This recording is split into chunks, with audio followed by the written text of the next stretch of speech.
I'm fine with anything. Just choose what you like. That kind of makes it difficult though. My husband and I were at a meeting for our wedding planning. We had registered our marriage, but hadn't had a ceremony yet. I was excitedly listening to the plans, but his attitude quickly dampened my mood. How about we just go with this one? What do you mean this one? I mean, let's just choose this middle plan. Didn't you say we could go for something a bit nicer? After all, it was Tom who had suggested we have a ceremony. I couldn't believe his attitude now. In the midst of this tense atmosphere, our wedding planner made a suggestion. In that case, we could lower the grade of the meal, but increase the number of dress changes. She explained an alternative plan politely, but Tom seemed uninterested. Let's go with that, okay? Yeah. I almost sighed, but held it in. Suddenly, Tom stood up. Where are you going? We're not done here. I've had enough. I'm going home. With that, he left. As I stood up to follow my husband, someone grabbed my arm. Suddenly, I almost fell backwards in surprise. What? I turned around to see the planner with a serious look. There's something important. Huh? I was led to a different room. Although I was still worried about Tom who had left. What's this about? It's hard to say, but your husband, Tom. Her words made me collapse to my knees. At the same time, a fire of revenge against Tom was ignited. I'm Emily, an office worker. I'm 32 this year. I've been living a simple but happy life with my husband, Tom. Tom was my high school mate, and he left our hometown right after graduation. Emily, is that you? Long time no see. Tom? When did you come back? I just got back last week. We randomly met after work one day. Have you been here all this time? Why did you come back? There was a pause. Just didn't fit in over there. What's that supposed to mean? We started hanging out about once a week. We always had a good relationship, so it was fun. About 2 months after we reconnected. We were drinking after work when. Hey, why don't we live together? What? I just really enjoy being with you, Emily. Is that a no? I didn't hesitate to say yes. I had also started to feel like I wanted to be with him more. So, we quickly found a place and started living together. Looking forward to this. Me too. It was my first time living with someone, and I was a bit excited. It was fun, but something bothered me. I realized I didn't know what job Tom was doing. I had asked before. My job? I'm helping out my friend. Really? Doing what? Various things. Hey, want to grab dinner? I know a great place. Sure. I never got a straight answer about his job. And with work getting busier, I just forgot about it. A year passed. One day when I came home from work. Welcome back. Take a seat. What? Why? As I sat down, following Tom's suggestion, I saw drinks and a lavish meal set up. What's all this for? It's not my birthday. Then, Tom pulled out a box from his pocket. My heart raced, thinking it might be what I suspected. How about we get married? I think it's about time. I'm so happy. Yes, please. However, this turned out to be a wrong choice for me. I was over the moon about the proposal. But then, Tom looked guilty. What's wrong? Can we wait to have a wedding ceremony? A wedding ceremony? Well, I'm not too fussed about it. We can think about it later. Really? Thanks. I was more thrilled about being Tom's wife than having a wedding. Eventually, we registered our marriage and we officially married. I was excited about our new married life. But then I noticed something off 2 weeks later. I'm home. You're late. Yeah, I just had some stuff to do. He seemed distant, not his usual self. And it wasn't just that. He was absent-minded and gave short responses to my attempts at conversation. Are you listening? Huh? Sorry, I didn't catch that. Maybe I'm just tired. I'm gonna sleep first. Okay. He went to the bedroom, seeming distracted. Then, I noticed a small pouch he left behind. Thinking he might need it, I took it to him. You dropped this. Upon seeing the pouch, Tom snatched it with an inhuman speed. What the? I was too shocked to move. He glared at me with a look I had never seen before. instilling fear. You didn't look inside, did you? Inside? No, I didn't. Good. Thanks. He lay down again. Back in the living room, I couldn't stop thinking about the pouch. But after seeing that expression, I didn't have the courage to delve deeper. The next day, he acted like nothing happened. Hey, I'm gonna be late tonight. What about dinner? Don't need it. That night, Tom didn't come home even after midnight. I was about to sleep when I heard the front door and a thud. Rushing over, I found Tom collapsed. Are you okay? Huh? He was slurring his words, seemingly drunk, with a sweet, pungent smell around him. I managed to get him to the living room and gave him water. I had never seen him this bad, even when drunk. I considered calling an ambulance. The pouch. What? Pouch? He kept mumbling about the pouch. The same one from before. I searched my bag for it. As I was about to take it out, he suddenly shouted. Hey! What are you doing? Startled, I accidentally threw the pouch away. What are you doing? I was just doing what Tom told me to. What? Don't just do things on your own. I was getting irritated at being blamed unilaterally.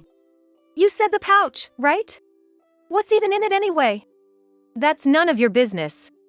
If it's so important, why not lock it in a safe? The next moment, I felt a sharp pain on my cheek. Confused, I touched my face and looked at Tom. His eyes were bloodshot.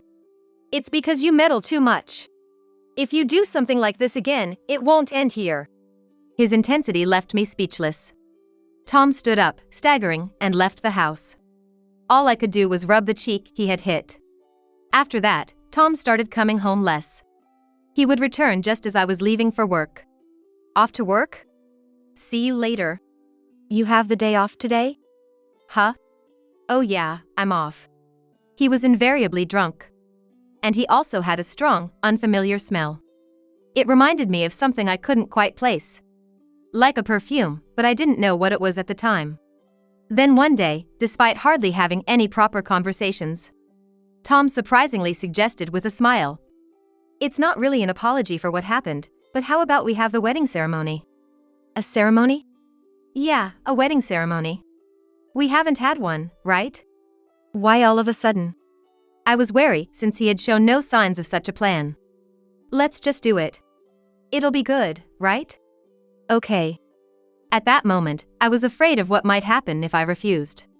Then, let's go venue hunting this Sunday. I should have been happy, but Tom's sudden kindness and smiles left me unsure how to react. When Sunday came. So, where are we going? Just follow me. I followed Tom without knowing our destination until we arrived in front of a building adorned with wedding dresses. Here? Yeah, it's a nice place. Let's go in. Inside, various wedding dresses were displayed. Despite myself, I couldn't help but feel excited. A woman approached us. May I assist you? Oh, well. As I hesitated, Tom said, sure, we'd appreciate it. And she led us to a separate room to discuss ceremony plans. I was unsure about the plans, but Tom was chatting and smiling with the planner. Feeling irritated, I tried to involve him. How about this one? Oh, that's nice. But I'd probably choose this one. But it's expensive. Is it? Then maybe this middle plan. I didn't expect much, but he actively shared his opinions. I thought maybe it could turn out to be a good wedding, but that day ended with just deciding the broad outlines. On the way home, Tom seemed in a good mood. Thinking it was a good time, I spoke to him. About the wedding dress. Yeah. Which one do you think? Yeah. But his responses were all non-committal. His earlier enthusiasm was gone. Are you listening? I asked a bit more firmly this time. Don't bother me now. I'm busy. He was just playing with his phone, not looking busy at all. Yet, he acted as if I was the one in the wrong. The word divorce started to cross my mind. I had always dreamed of a wedding, and I wanted to show my parents me in a wedding dress. I was torn between two thoughts, but Tom walking beside me probably wasn't thinking about any of this. We have another meeting next week, you're coming, right? Yeah, I'll be there. And so, back to the usual dreary life. I couldn't wait for the week to pass. One day, I felt ill and had to leave work early. All I wanted was to get home and lie down. What? Why are you here? That's my line. What happened to work? I left early because I wasn't feeling well. You should have told me. I didn't expect you to be home. Then, I noticed something. There were 2 cups on the table, which weren't there when I left in the morning. Did someone come over? Huh? No, nobody did. But there are 2 cups there. Tom looked like he got caught and seemed to be thinking of an excuse. Oh, a colleague from work came over. But I thought you said no one came? Tom, now cornered, seemed irritated. I told you it was a colleague. Just drop it. As I tried to push further, I felt dizzy, probably pushing myself too hard. You came back because you were sick, right? You should go to bed. Saying that, Tom carried me to the bedroom. I must have had a fever because as soon as I was in bed, I lost consciousness. What? When did I fall asleep? I checked my phone, and it was past 1 a.m. I had been asleep for nearly 6 hours. I went to the living room, and Tom was there. You sure you're okay to be up? Yeah. Don't push yourself. Want something to eat? After our earlier conversation, I didn't know what to say. Then Tom spoke kindly, as if nothing had happened. I'm sorry about earlier. Work hasn't been going well. But the person who came really was a colleague. I want you to believe that. He seemed like a completely different person. Okay, I understand. I forgave him.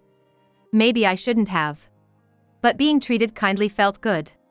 I didn't have much experience in love, and Tom meant so much to me. Maybe you should go back to sleep? It's still the middle of the night. Yeah, good night. Good night. I went back to bed and fell asleep quickly. That idiot, she doesn't suspect a thing. Such a fool. I thought I heard Tom talking to someone, but my consciousness quickly faded. We have the final meeting for the wedding this Sunday. You're okay with that, right? Yeah, I'm fine. When we went for the final meeting. Isn't it the usual person? I'm sorry, the person who was handling your case is off today. Nancy, will be taking care of you. Okay, thank you. I glanced at Tom, and he seemed a bit grumpy. Everything all right? Yeah. Let's just get this over with. We received the rundown, but Tom was just playing with his phone, not really participating in the conversation. I was starting to question the purpose of the wedding itself. During the final stages of the meeting, the planner asked, So, shall we proceed as planned? Yes, please go ahead. I turned to Tom for his agreement. Is this okay? Anything's fine by me. You decide. What?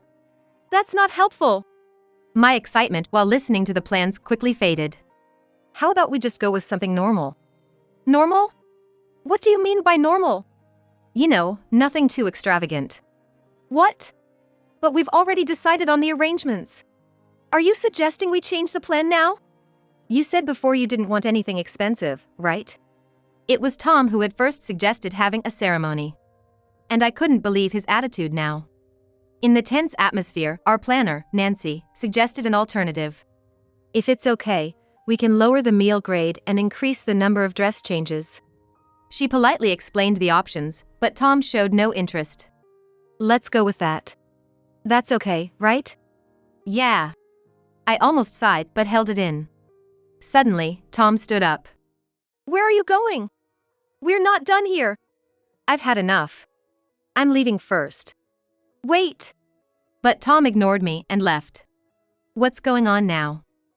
I sighed and said, Sorry, I'll bring him back. I stood up to follow him when Nancy grabbed my arm. Startled, I nearly fell backward. What's? I turned to see Nancy, who had been smiling earlier, now with a serious look. There's something important. Important? What is it? We should talk in another room. Intrigued and worried about Tom, I followed her to a private room. Nancy began to speak. Her expression was apologetic. So, what's this about? It's difficult to say, but your husband seems to be up to no good. No good? Last week, during a dress fitting, I overheard him talking. I was curious and went to check. Nancy hesitated. But I felt their courage and resolved myself to face what was coming. Please tell me. I need to know. Well, he was talking to one of our employees, Susan, who was your planner until last week. What? It seems their relationship isn't new. I even saw them kissing. Huh? I collapsed to my knees in shock. Why? I never thought he was cheating, especially not with our wedding planner. Are you okay? I'm okay, I said, as Nancy offered her hand. And that wasn't all. My thoughts turned to revenge. Thank you for telling me. What are you going to do? Revenge, of course. But don't worry, Nancy, I won't involve you. I hurried home. Called Tom, but he didn't answer. He wasn't home, so I waited. Then I found that pouch on the table. This is my chance. An hour later. Why are you in such a rush? Huh? It's nothing. He seemed restless, searching for something. I knew what it was. Looking for this? You had it? I was scared, but anger was stronger. I know what this is. Nancy told me everything. Nancy? Who's that? The planner today. She heard you talking to Susan. Heard what? Everything. That you were kissing her, and planning to take the wedding money from me. What Nancy told me earlier was that Tom and Susan were conspiring to steal money. Tom began to tremble. So, it's out then. What are you laughing at? You can't escape from me now. I grabbed my smartphone. Ready to call the police if needed. Threatening me is useless now. Give me that phone. No way. Did you really think you could get away with this? Shut up. Hand it over. Tom, at his wit's end, threw something at me.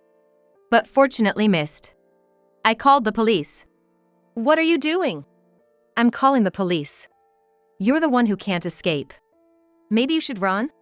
Or do you want this? Don't joke with me. He tried to come at me, but stumbled in the mess he had made and fell. I seized the moment to lock myself in the bathroom. I barricaded myself in the bathroom and called the police. Open up. Like I would. Tom banged and kicked at the door, desperate to get in. I wasn't sure how long the bathroom would be safe. Curious, I checked the pouch's contents. I had been skeptical about Nancy's story. Inside, I found unfamiliar pills, along with a sweet smell.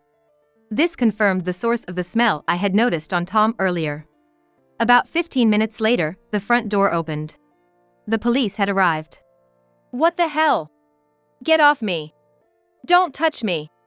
Outside, there was a struggle between the police and Tom. Then, silence and a knock. Are you okay? Yes. It's safe to come out now. We've got him.